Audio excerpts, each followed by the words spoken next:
In the early hours of September 13, 2018, Logan Willis's body was found at his home in Bremen, Georgia. His death was originally ruled suicide until now. It all comes down to this one piece of evidence and who wrote this last message.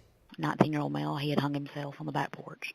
Nothing stood out out of the ordinary to us. Investigator Jason Bowman says the 19-year-old's body was discovered on the back porch by a family friend. The autopsy report showed that it was a death by hanging. Investigator Bowman believes Logan died by suicide, but his father, Charles Willis Jr., disagrees. I was just numb. I couldn't believe it. I just didn't believe it.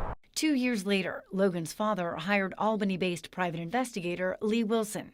It was not what I would expect from a hanging scene. According to the private investigator, the 911 calls were made at least 30 minutes after Logan's body was discovered by the family friend, but it was someone else who made the call. How long has he been there? We don't know. Bowman believes Logan had just learned the child his girlfriend was expecting wasn't his.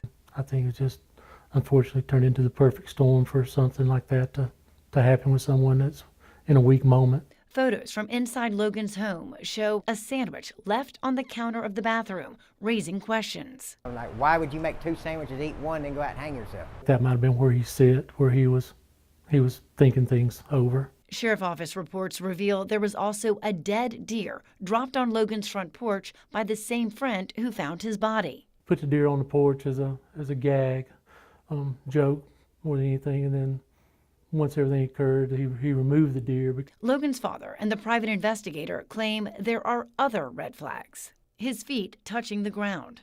As you said, our natural instinct would be to stand back up. But, I guess when you get to that point in your life, if you decide to make that decision, then. And the suicide letter written on the back of a sonogram in the dark because the house had no electricity. For him to write that note on the back deck that night without any power, he would have had to use his cell phone flashlight, hold that slippery piece of paper. So it all hinges on that suicide note?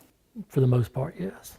If an expert is able to find that handwriting is not consistent with Logan's, then we would definitely return back to the investigation. Logan's sister, Destin, later married the friend who found her brother's body. She says it's time to move on.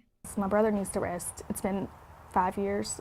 And the poor boy was going through so much as it is, and he still can't rest. Logan's father and private investigator Wilson are not willing to let it rest. I try to live by the rule that everybody counts or nobody counts.